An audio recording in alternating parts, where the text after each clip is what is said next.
Welcome to Islamabad International Airport. Former Prime Minister Nawaz Sharif is coming home from exile. Soldiers, police and government agents are sent to intercept him. Okay, at the moment I've got the hands of about 5 Pakistani policemen pulling me out of the crowd. Go! Just 4 hours after touching down, Sharif is being silenced.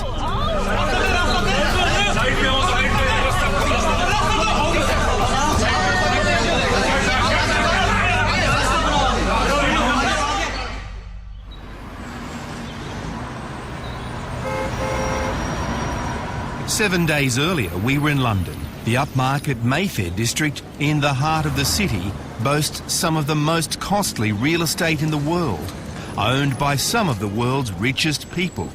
And Nawaz Sharif is one of them. I caught up with him outside his plush apartment. A very pleasant city. I think one of the best cities in the world. Money isn't a problem for Nawaz Sharif. He comes from a wealthy industrial family. My children studied here. They came for their higher studies in Britain.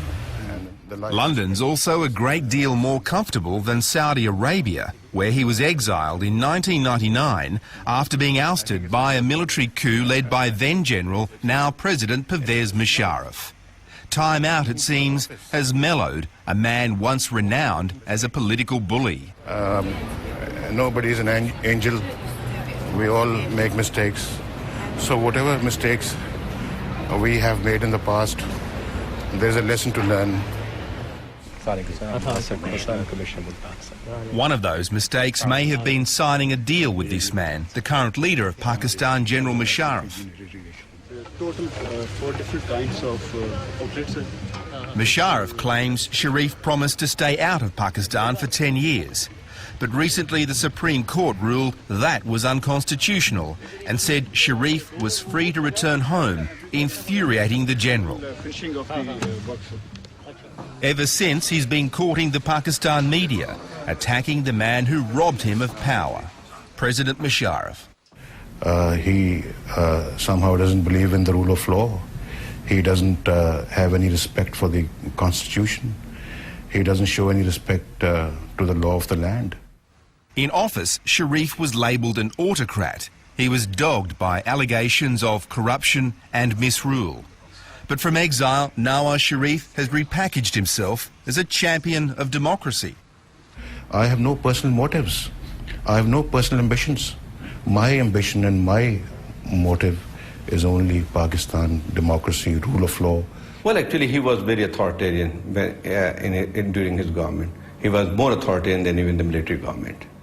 Commentator and writer Zahid Hussain remembers the old Sharif all too well.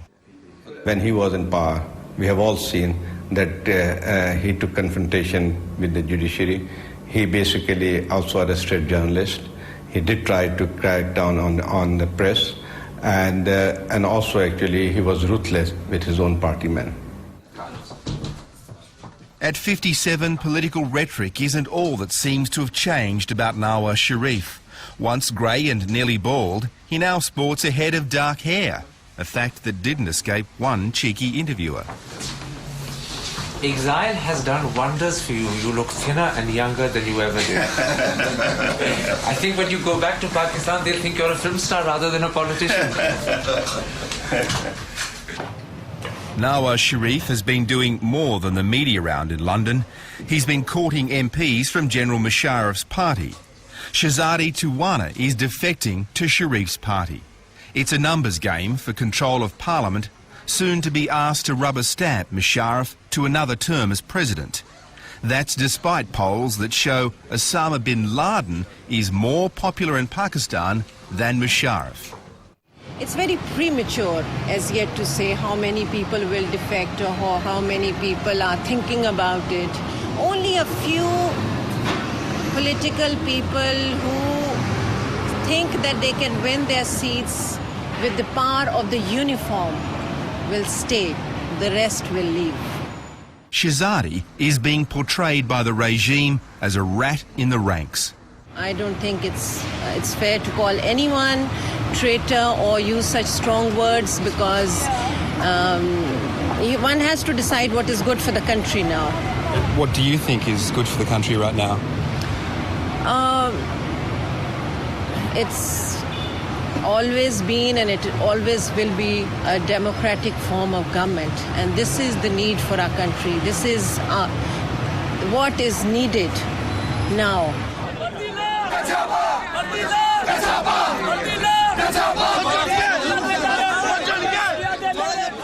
At Heathrow, a crush of well-wishers. It's a rowdy farewell, triggering a security panic.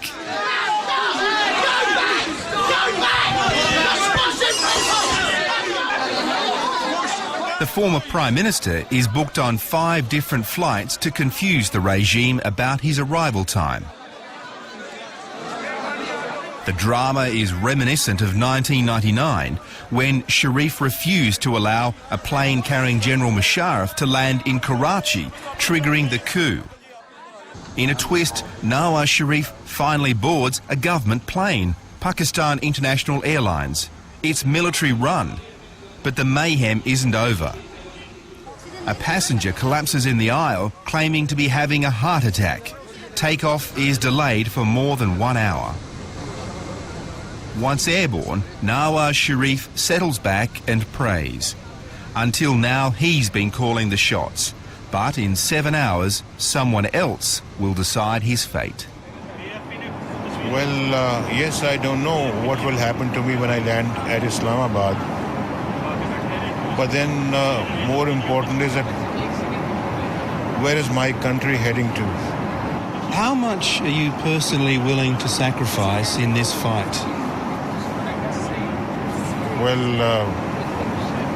if Musharraf wants to send me to the jail and or in the prison, and in return my country gets liberated from dictatorial army rule, it's not a big price.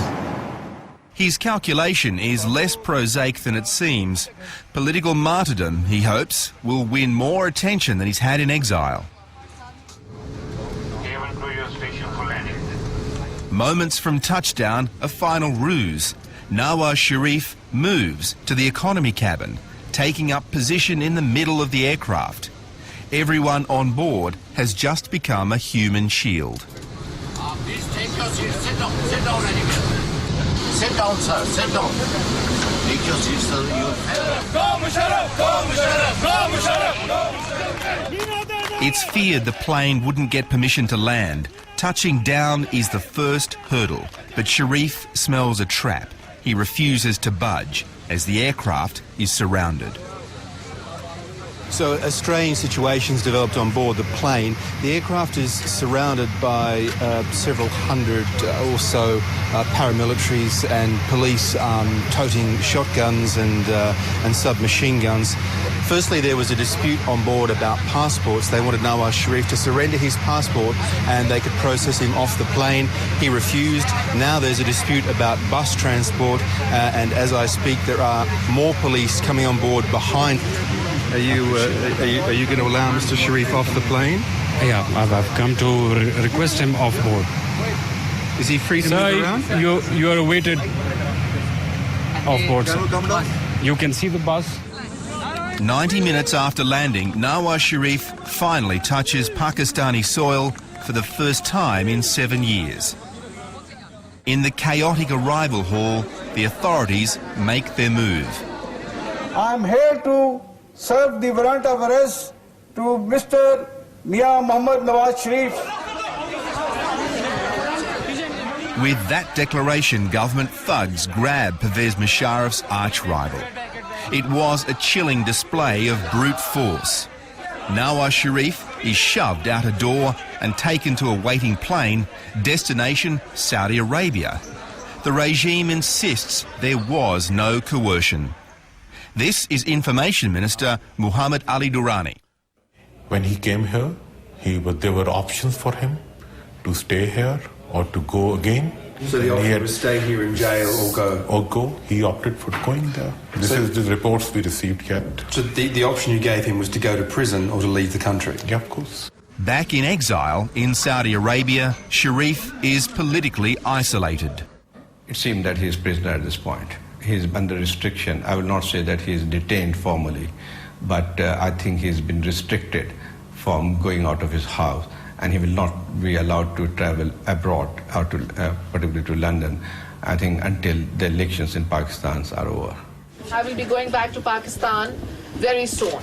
Pakistan's other exiled former Prime Minister is coming back on October the 18th.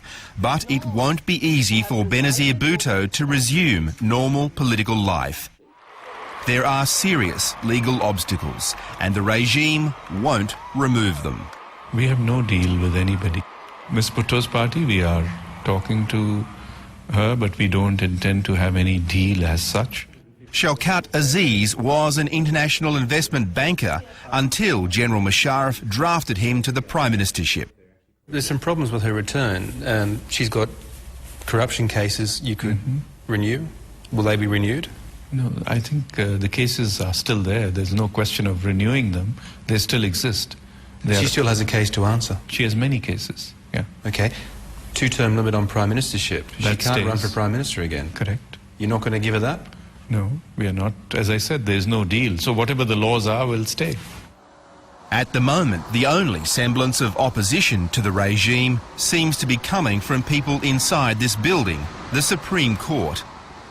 It was these judges who said that Nawaz Sharif could come home, and they may still rule that in banishing him last week, Pervez Musharraf committed a gross contempt of court. At the same time, a far bigger issue is being weighed here, and that's the one about whether it's even legal for Pervez Musharraf to run for president while he's still the armed forces chief. The regime seems desperate to pacify the judges. At the weekend, it was announced that Pervez Musharraf will quit the army once re-elected. President's position as army chief will stay only till the period he's allowed to under the law. So you're saying unequivocally that by the end of this year, Pervez Musharraf will not be the head of the armed forces? I think that's what it means, yeah. The trouble with that pledge is that Pervez Musharraf has made it before only to renege. If he does go ahead this time, it would be a courageous step. It means surrendering his only real constituency, the military. And as Pakistan's history shows, without that, few leaders can survive.